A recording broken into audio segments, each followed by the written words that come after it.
I am so privileged to be sitting on a stage once again with Oren Lyons, and knowing now the genial Baratunde as well. But Oren is a lifetime.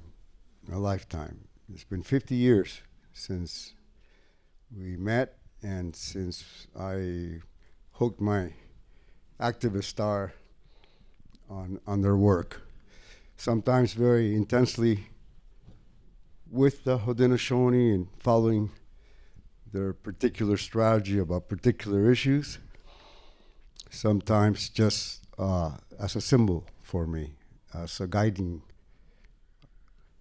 thinking when I wonder about things and which way to go and how to analyze the situation, apart from my own elders. But the elderhood or the wisdom of Haudenosaunee, it penetrates into action, into tradition, into action. Primary action is building community, building base, building alliances among communities, among nations, to build indigenous strength. And that has been a genius for a very small group of people on Onondagas. Hey, postage stamp community, but a huge light coming out of it from these teachings that are so ancient and which never have faltered, been checkered, been run over 20 times by religion, by armies, by modernity, by habits that come in, by drug epidemics, by you name it. But it hasn't faltered. It's still churning. It has a real base strength. And that's a foundational, and I found it to be, like I say, a guiding light and a source of strength. Not exclusively, but central. I see it that way for the United States as a country, especially, Canada as well, the Americas, and hopefully the world would refocus into that way of thinking and see it as a wide driving force of thinking. We're living in a moment where there's like beauty, brilliance in this room, as there have been in other meetings I've been going to recently. I'm just mesmerized by the brilliance of the young people and the beauty and the importance of the issues being taken up and the work that's being done. It's all going to get run over. That's my warning. Don't turn your head against or away from what is in front of us. All this beauty can be run over by very nasty, incompetent people who have an idea of taking over. I grew up in a revolution. I've covered 2 wars in the field. I know the drastic nature of war and of imposition. And I don't believe many people perhaps in this room have experienced that. When the human condition moves into that, we need to resist in every way possible, or we lose the future for all our children.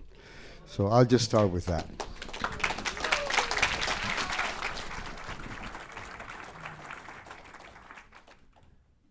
Resistance to such forces is aided by commitment to principles. José, you have spoken eloquently of the Haudenosaunee as this guiding light, as central. All indigenous people, imperfect but with superlative principles. What are the principles that you have seen from the Haudenosaunee and other indigenous nations in common that could be of value in resisting and creating in this environment under these conditions? almost 50 years ago, 48 years ago, 12 before the Bioneers. We went to Geneva, Switzerland. I was privileged as a young man to accompany, but we were already elders at that time. He was a young elder, but he was an elder. But it was a heck of a meeting, a large delegation. First time ever, the hemisphere's indigenous peoples, chosen by their own communities and their own peoples, went to the international arena. There had been a few incidents of it, led again by Tezcaje from an Iroquois chief back in the 1920s, before the League of Nations. But that idea that the small peoples of the world had a right to represent and had something to say, despite the numbers, was very strong. But we went there on a human rights mission.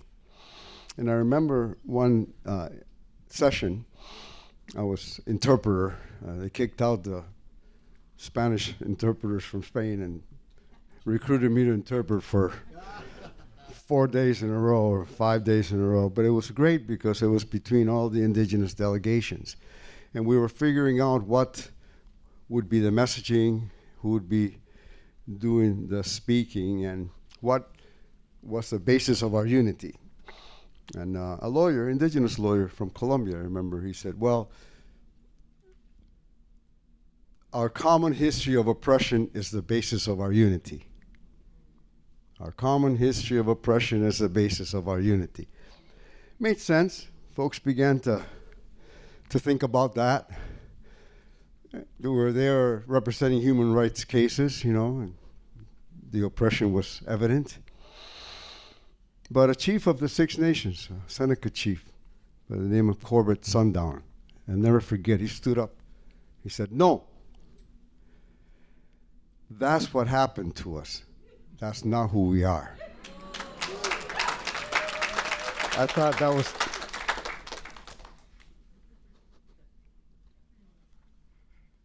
It makes me pause because it was impactful.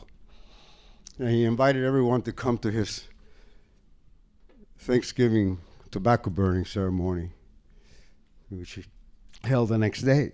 And there, many, many, many from the delegations showed up, young people, all the elders, and Corbett intoned the Thanksgiving address, which has elements that nearly all the folks from North and Central recognize as theirs.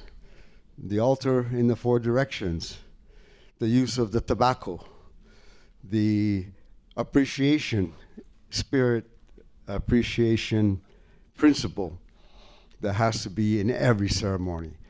Up and down the hemisphere, you will not go to an indigenous ceremony whose main principle for that ceremony is not appreciation, to give thanks for who we are, for the breath that you're taking every 5, 10, 15 seconds, 30 seconds that the earth gives us. Who makes this air that we can breathe? No human being made this air. So we start there, appreciation. But the first principle is world alive. That was what was shared. World alive. Not dead world, spiritual world, no. World alive is here.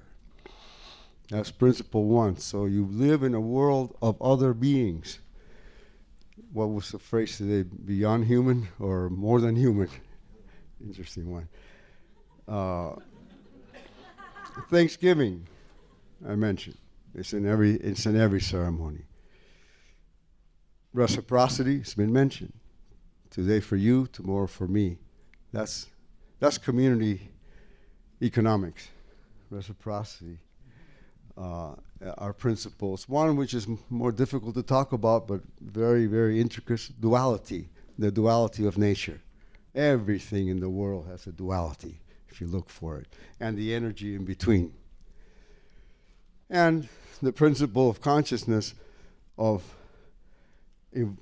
having the consciousness of all those principles as you make decisions for yourself, your family, your people, is central. So those are elements that I've culled from elders, from the teachings of the elders. I very much feel myself still a young man, in the sense that there's so much learning to be done, and as they drop one by one, libraries drop. Knowledge that nobody else can pick up, that came to that person.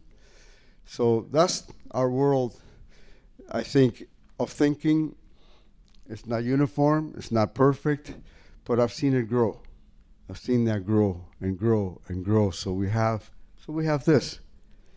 So we have this. I think that's what I would say. Beautiful. And the word library is perfectly timed. I mentioned this book on stage this morning. I mentioned it just now. Indian Roots of American Democracy. Edited and with introduction by José Barreiro. That establishes much of the history of these principles in practice here in this land. By Six Nations. By Haudenosaunee. There is an effort to try to get this back in circulation because there's some stories we're not being told about where all of this comes from. And so there's a great effort in this, and there's very few copies left. Yes. I'm going to finish up with a Please. little bit of that story, because what came out of that notion that we all recognized was central, as Corbett had pointed out, was a discussion of the message. And the message went immediately beyond the human being. Everybody agreed.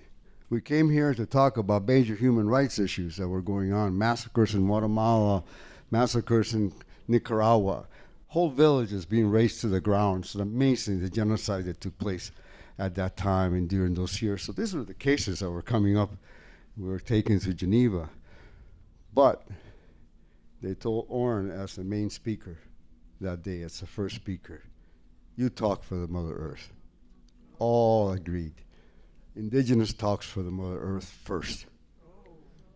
And I thought that was hugely significant, because it set the pace for the movement for the next 50 years. So the spirituality principle in the politics was first. Yeah. You can clap for that. It's appropriate. It's totally appropriate. An expression of affirmation is encouraged. Chief Oren Lyons, this message of peace goes back a long way. It has been so much of your work. And I've heard you describe some of the principles that even the founders of this land left behind. The speaking for and with nature, the role of women and the matrilineal tradition. Could you share a bit about these deep roots and these principles of peace that you think we should be remembering in this time now? Well, you know, in the beginning of our confederation, which was way back in history, nobody knows exactly what time, at least 1,000 years we've been here as a confederation. There was a great peacemaker, and the story is so long and complex to get into, except to say that he brought the people together, warring nations, 5 warring nations, the Mohawks, the Oneidas, the Onondagas, the Cayugas, the Senecas. And around a few years back, around 1712, then the Tuscaroras came back home, and then we became the Six Nations. But our confederation was built on the words of the great peacemaker. He planted a great tree of peace. It had 4 white roots. The truth goes in the 4 directions of the world. And he said people follow those roots back to its source and come under this great leaves, the great law of peace. And it prevailed a long time. It's still there. The tree still stands. We're still here. Our leaders still meet. We're hugely diminished from what we used to be, but we're still here. And we've seen a lot of changes, of course, and I want to encourage all of you that are here to keep the good mind and the fight is on right now. The Fight is on, and you guys are in it. You guys are the fighters. That's your, Bio age warriors. group right there. You're the fighters. And so you gotta be strong about that. And in our councils, sometimes we've had these huge problems, and it comes to the point where the council would say, well, the question is huge. Let's throw it to the people to see. Maybe there's an answer. And that is the same as here. A lot of this discussions we're having, the answer is in your heads. The answer is with you. You have to think about it, speak out, and don't be timid. No time to be timid. You know, you have an idea, it's a good idea, say so. It can be helpful.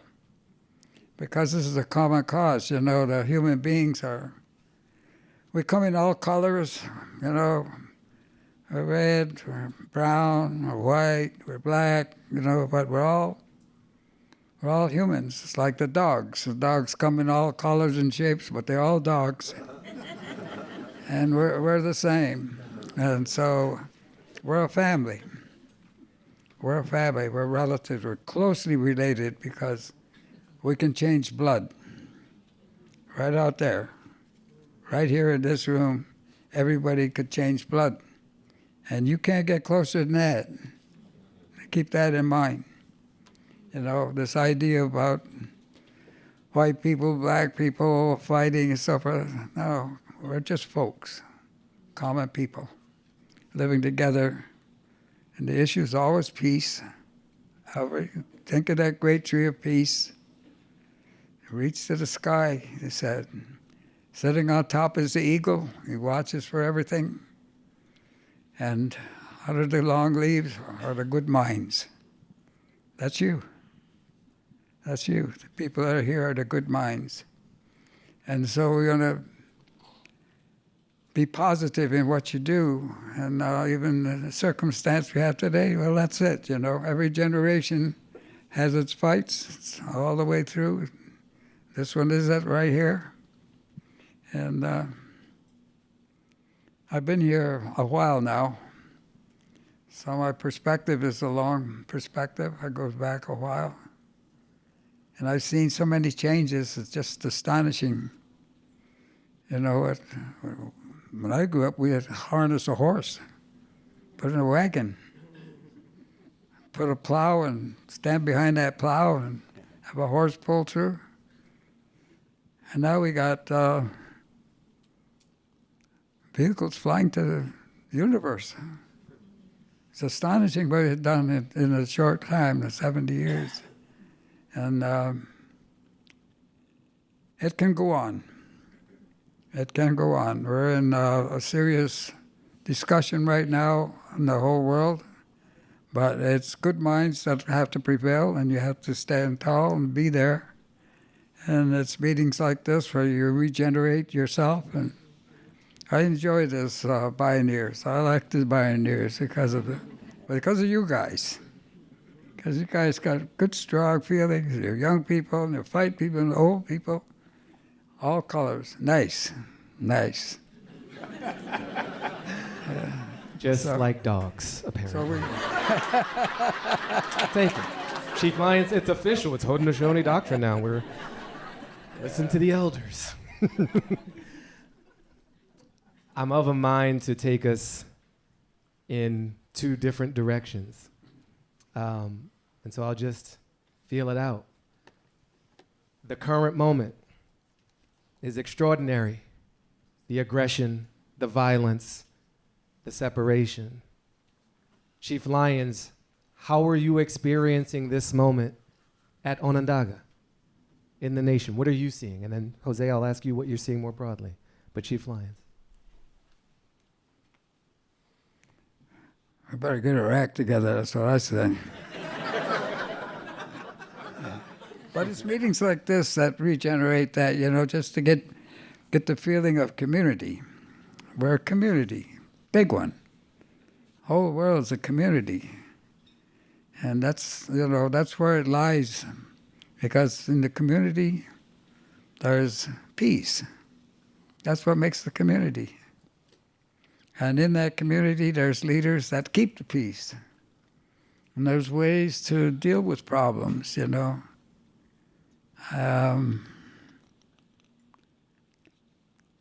Fighting is downright, that's your last act, basically. And you don't want to get there. And so that's why you have councils, that's why you have meetings like this, and just regenerate your comrades, your friends, or family. And that gives you your meaning for being here. That's why I like the Bioneers. It brings good people together. It's positive all the time. You don't talk down, you don't talk up, you know. And it's interesting times. It really is. Amazing times. And we're here, and it's our work. Every generation, it's your work. And you got to lean into it no matter what it is. And the other thing is, you know, we've always been told, enjoy life. Enjoy life. You know, today's today. You can't carry the world on your shoulders, you know. Tomorrow's coming, but today's today. Enjoy life, enjoy it. Get the best out of the day. That's about what you can do, one day at a time. Keep it positive and think of the future. When our leaders got together and the peacemaker said to us, when you sit in your council for the welfare of the people, he said, think not of yourself, not even your generation. He said, make your decisions on 7 generations. Those people love our ahead, looking up from the earth, layer on layer, waiting their time. Make your decisions on their behalf. And you will yourself will have peace. You see that? It's just kind of simple, but it's also the gatherings like this, it's peaceful. That's why I like it. You know, it's peaceful, friendly, and a lot of good minds, a lot of speakers, and I just think Bioneers is one of the good events they have in this country every year, you know. Brings us together. I enjoy it. And the reality is there all the time. You always have to deal with the reality. But, you know, back at Onondaga, we're pretty good there. You know, just had a big celebration, or we have ceremonies, you know, around the lunar clock goes on our ceremonies. We give Thanksgiving all the time. We don't ask for anything. We give thanks for what we have. And that's basically our teaching. That's what he says, give thanks, be thankful for what you have. Don't ask. So every day when you greet the sun, that's what you do. And every night, you know, before you go to sleep, thankful for the day. I mean, it's really amazing how fortunate we are to be who we are, all of us. And I think that we can get into world situations and world problems and all that, but, you know, it's a community, basically. We have to keep the community. And this is one of the best ones around, I would say, Bioneers, because it's you guys. You guys are here with a good mind, and that's really important. Enjoy the day and enjoy the groups and enjoy the speeches and so forth, and be thankful. Be thankful we're here. And, Indian nations and people all around the world, we're fortunate. We're very fortunate to be here. Thank you, Chief. Jose, you want to add anything on what you're seeing across the Indian nations? And I have something else for you, but let's start there. Well, perhaps it's replication in different forms of what Oren is describing for Onondaga, because as run over and as repressed often the Native communities are, there is community. And it's kinship community, lineage, as my wife was saying this morning, the matriline, the consciousness of the matriline binds a people. And I think that's the real operative principle, is how we bind the people, how we bind ourselves to create more and more community. It's one thing to be in a room, love each other, enjoy each other, hear of each other's visions and work, then we leave. I think we're living in a time when we have to consciously combat the number one strategy of Western civilization, which is the fragmentation of the world, the fragmentation of the human being. It's constant. It works in our lives every day, something to fragment us. So the opposite is to be highly conscious of reconnection. That's 90% of our work, because we don't really know. Even in the Native communities, the division's very hard, very set. We're talking about that all the time at Joagquisho, how to break those barriers down. It has to be active. It has to be called out. It has to be done with a good mind. It has to be, and again and again and again, because the tightness of the families, the tightness of the clans is everything. And if you fragment it, it weakens. You remember Audrey Shanador? There's a clan mother, very wonderful leader. She made an offhand remark one time, just casual remark. She says, in our language, we don't have a word for wild. Reflect on that. We do not have a word for wild. Because in our relationship, nothing is wild. We're relatives all the way down. We're responsible. Human beings are very responsible because of our intellect. That gives us that responsibility in practical. Buffaloes do what buffaloes do. Deers do what deers do. They don't do anything else. Fish do what they do, But human beings, we have options. You know that as well, don't you? Sometimes we don't make the best choices, But he said, do the best. She said, we don't have a word for wild. So remember that. We're relatives. We're related all right down to the grass out there. Everything there is our responsibility.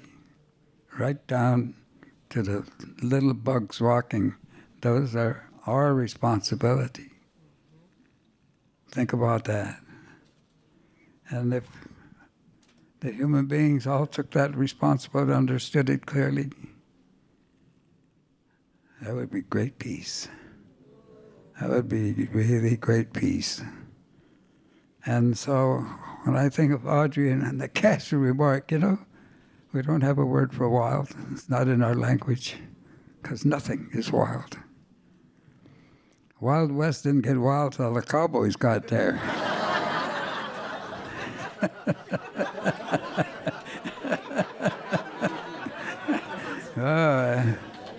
Yeah, here comes the cavalry. Look out, that ain't got wild. Yeah.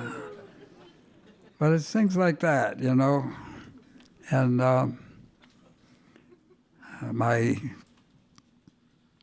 gratitude for the gatherings like this, when people gather, the good minds like you are, It's just a good time. You want to really enjoy it. Take advantage of it. Take advantage of all your friends here. And thinking about positives. All right? Thinking about very, very positive, everything positive. To all of you out there, I really appreciate the fact that you're here and the fact that you're gathering. And when you have your good times here in the next 4 or 5 days, and you go home and you talk to your family about that, hey, there was such a great fun up there, great time meeting, positive. And that's what I like about this meeting. The Bioneers is positive. You keep your heads up and looking forward and enjoying the day. It's a great time for us. So thank you. Appreciate you guys.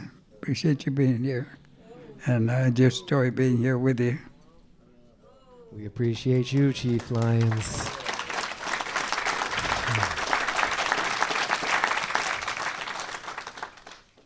Jose, the name John Mohawk is legendary in these Bioneer streets. Your wife Gudgie cited him. I quoted him. I know he's advised this organization. And I know you worked closely with him. For times such as these, what of his scholarship and offering as a Seneca Haudenosaunee man do you think is relevant for now? My wife Gudgie, when she spoke this morning, she ended with the phrase, embrace for impact, which I really come to really appreciate. It's a whole philosophy, especially for the moment. Embrace for impact. We used to work with a phrase that comes from John Mohawk, prepare to meet the conditions. Prepare to meet the conditions. And he picked it up from elders that were always advised that way. Whatever it is coming, don't be afraid, which is good advice for this moment. Keep your courage. Keep your courage. Yeah. Don't let them intimidate. Fight. Let them know you're not afraid. You know, we're not weak. We're just disorganized. Yeah, it's true. It's true. John Mohawk used to see it 20 years ahead of the people, always. John died at 61. It was a tragedy to lose him that young. He was just starting to go to the stratosphere in his thinking, which was always based on how to build community. Everything about John was how to build community, because that's where the strength of the human being is. That's where the life of the human being is. That's where the happiness of the human being is. So that's one of 10,000 things about John Mohawk, because he railed against stupid militancy. Not against militancy, but against stupid militancy that didn't think. And he always pushed that everywhere he went, from the longhouses to the universities. Got to think better. We have to improve our thinking. Where are we going? We're just being reactive. What do we want to build? And out of that comes a whole philosophy of community building, which is, I think we don't have time for it, but it's the topic to begin to really engage and share, because there are skills to community building. It doesn't happen like it used to, just naturally. It requires skills and particular impacts to make, and consciousness raising in the very young about where they belong and who they are. So all of that now has to be active. Even at Haudenosaunee, we're seeing it, that the community can fall apart if people don't have that consciousness all the time, that we survive by our unity. So that was a big principle of John's, and a major thinker. He was our major thinker of the times. Academic, but grew up in the longhouse. Grew up deep in the longhouse. His people were deep traditional longhouse, everything. They ran the longhouse. And John, as a little boy, grew up in that. So that was his first intellect, was Haudenosaunee. Then he took in the globe, But that was his base. So that in a nutshell, I guess that was John Mohawk. I urge you to pick up anything you can of his teachings, his readings, because there's always something to learn in it. Thank you.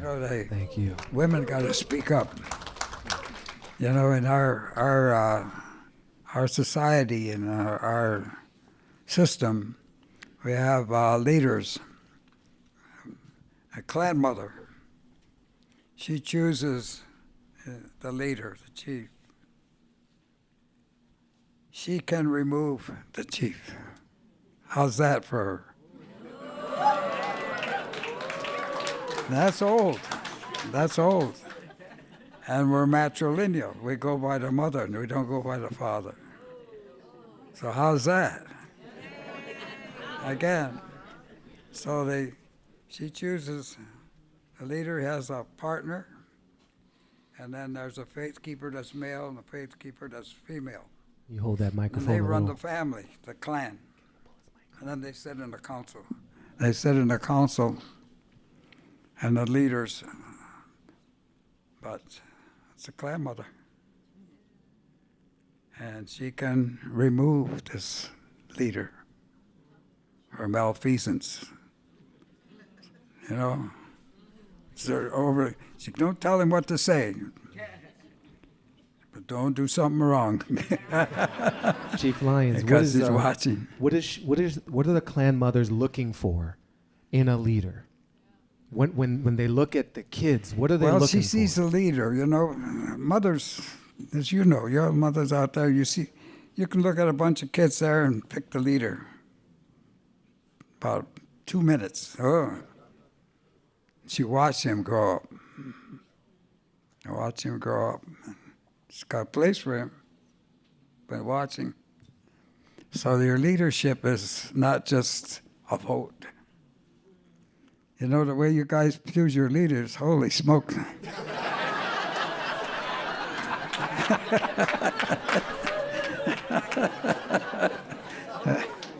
Yeah. Touche. Touche, good sir. Yeah. So the woman has a lot to say, always, anyway, and everybody knows that. Everybody knows that. I want to press on this because what attributes is she looking for from that young age? She's looking for a person who is not looking for himself, for one thing. Always helping somebody, looking for a person that she sees that. She sees the person. The last person she's going to choose is somebody looking out for himself. Never make it. And the process for raising our leaders is long. She has to get the leader, then she has to get the consent of her family by consensus, not by vote, by consensus. Then she has to present that to the Council of Chiefs. And they have to have a consensus on that. And if they reach a consensus, then they call it Six Nations, and then the Six Nations will sit on council on that person. And that has to be a consensus. So by the time you get the leader, he's gone through a lot. I don't think Trump would have lasted long there.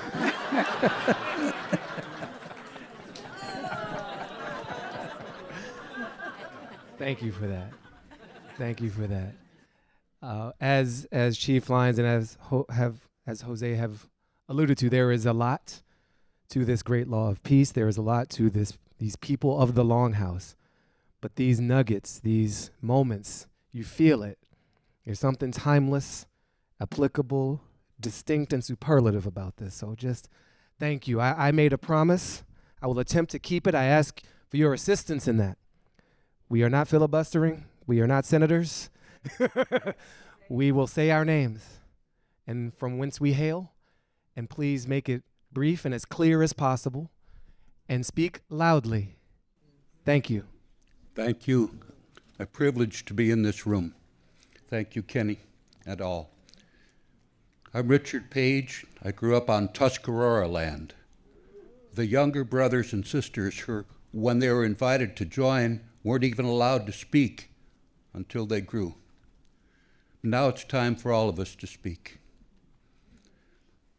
I was privileged to videotape John Mohawk as he planted a tree at a United Nations gathering. And somebody told me that was his wife over there and that she was dying of cancer. So I went over to her and said, "I'm sorry." And she said, "It's okay. There's young ones coming up. There's young ones coming up." She wasn't thinking of herself and her own suffering. She had a consciousness I didn't have. She was looking for the whole and the good of the whole. So I'll leave you that John Mohawk and his wife's story. Oh, I heard that the women in Haudenosaunee gave the war chief a crown of antlers. And if they didn't like what he was doing, they yanked that antler crown off him. And it's time for that, too. Aho, thank you, Mr. Payne. Bringing the pain. Osio Gigi Mary Jeannie Dagodoa. My name's Mary Jean Robertson. I've been doing radio for 50 years here in San Francisco on Ramaytush Ohlone land. And I want to say that, you know, as a Native woman, I'm very grateful to the Haudenosaunee people because they are always the people who show us the way.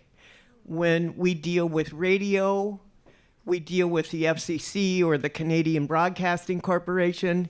CCON is the only radio station that has never bowed to any federal government organization. So I just want to say that they model behavior for everybody else to follow. They are sovereign no matter what. And thank you for that. Thank you. Thank you. Yeah, what's missing from the indigenous roots of American democracy that's needed now? The chief commanded Dr. Barreiro.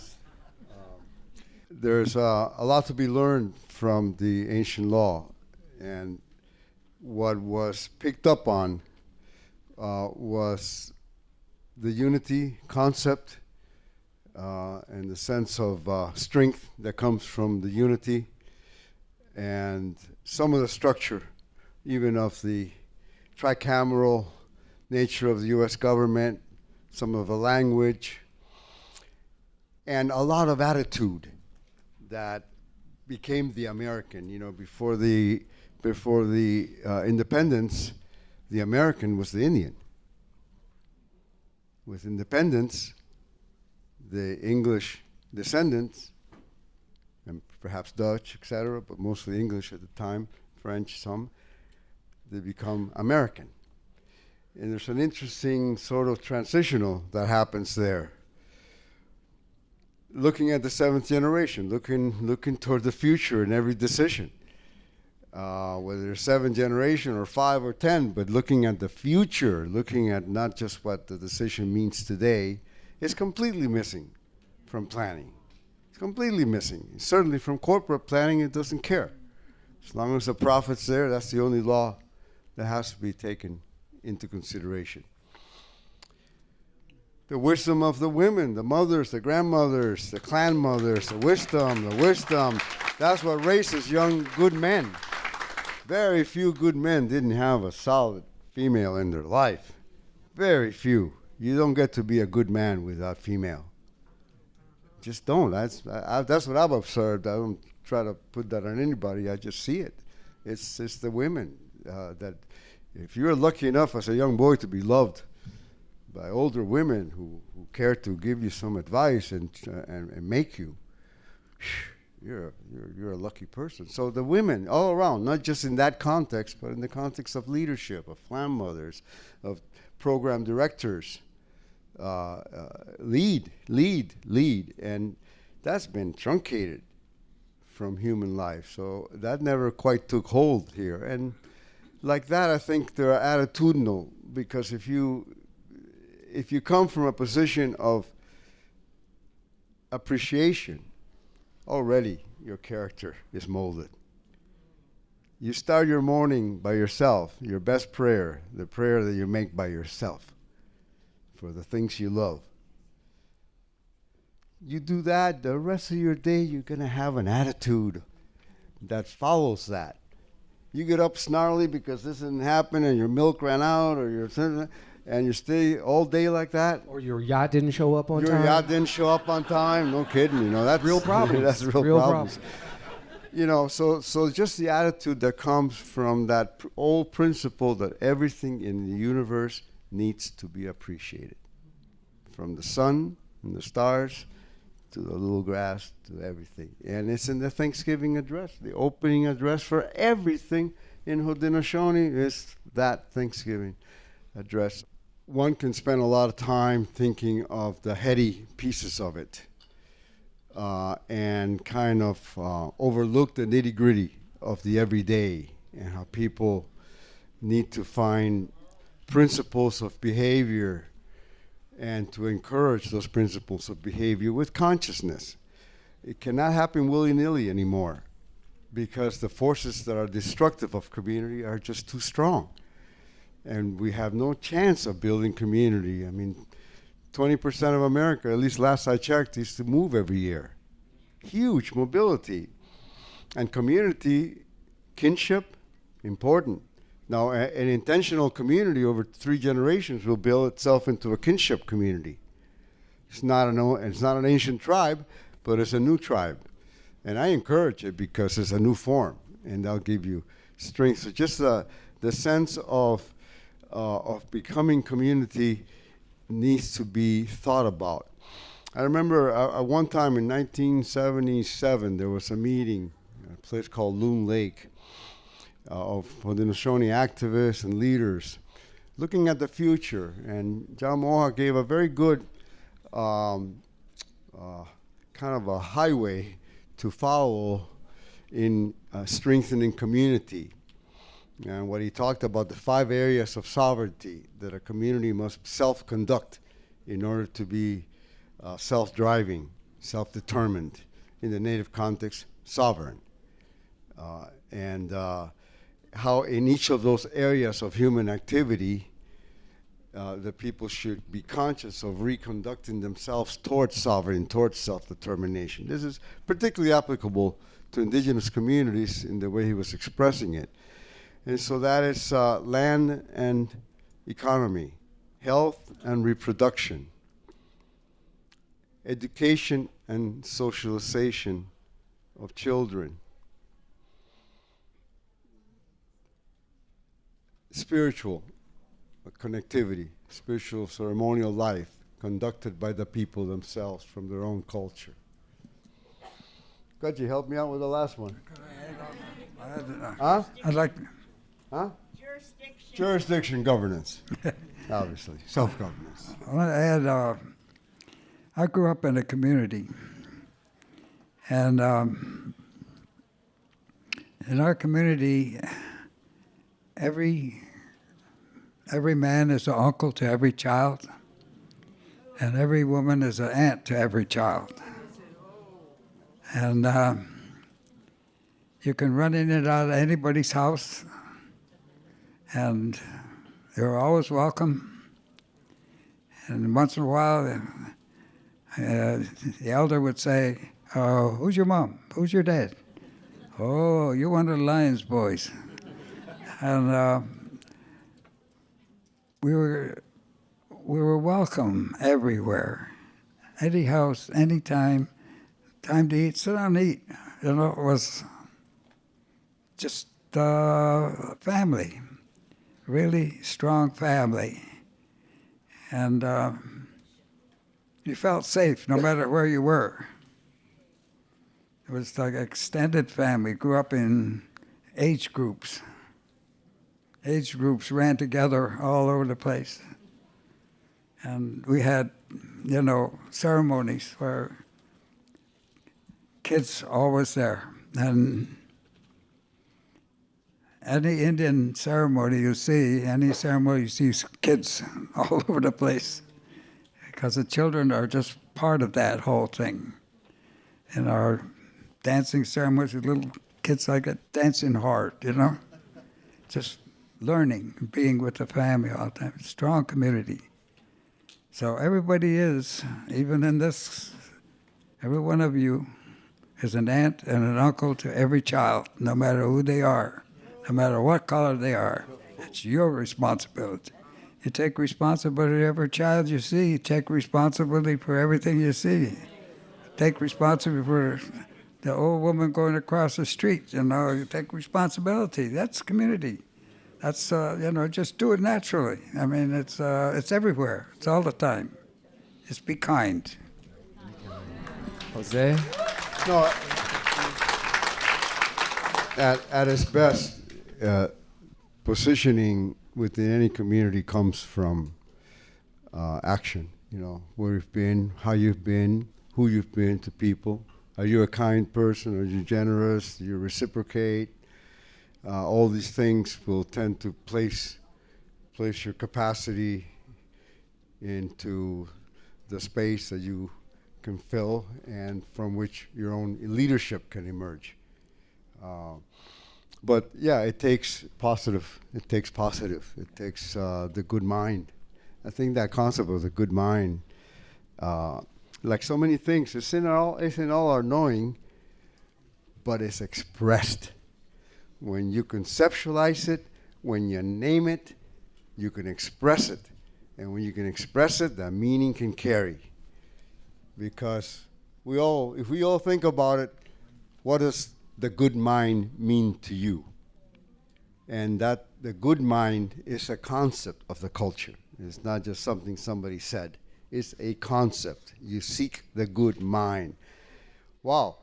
That tells you a lot about the principles of the culture. It can be broken by somebody who chooses not to seek his or her good mind. It happens all the time.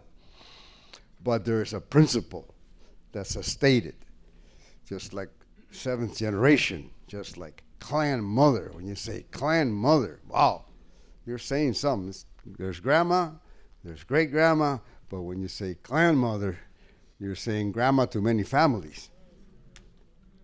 And that's different than when those many families exist. It's because they're connected, and that creates community.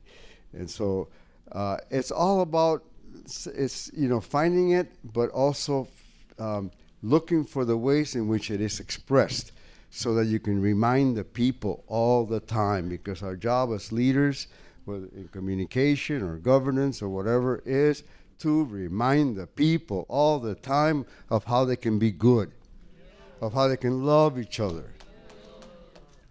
And love has been said, expressed, and it's an easily dismissed thought. But I know in my organizational work with communities, I've learned to put that principle first on the table. Oh, where are we going? What's the first principle? Love. Real love, a responsibility for each other. And so, again, I've learned that you have to articulate it, and you have to say it 1,000 times. And I mean it, or 10,000 times, because that's the job. And then you remind the people.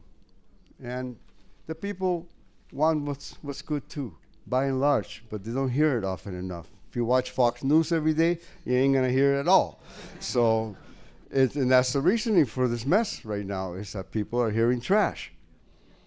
They're hearing trash. They're not hearing the truth often enough or well enough. If they could do that, if the communicators here could get together and form a movement that could really get past that and find the finances to do it, hell, we might be able to change something. Enough consciousness, because that's what I see. The crazies have bought out the media. Yes. The people are not hearing good stuff. They're being led by hatred. And that's where the issue is. So how do we counteract that? That belongs to you guys.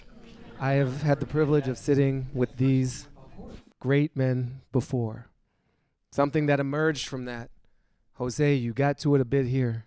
We gather the people and show them the best of themselves. and do it again and again. And we're doing that here. Thank you. Speaking to the indigenous roots and the legacy, you said of the Haudenosaunee that if they are known for a particular genius, it is governance. It is the practice. Put in the Mayans have time and the Haudenosaunee have governance and peace. And we have this avatar of peace in Chief Oren Lyons. We have this window into the soul of so many indigenous traditions and the Taino people of Cuba and the Haudenosaunee. Thank you both so much. If you are moved by this, check out this QR code. Check out each other in a good way. Yeah, you can. Oh, you want my mic too? I wanted to.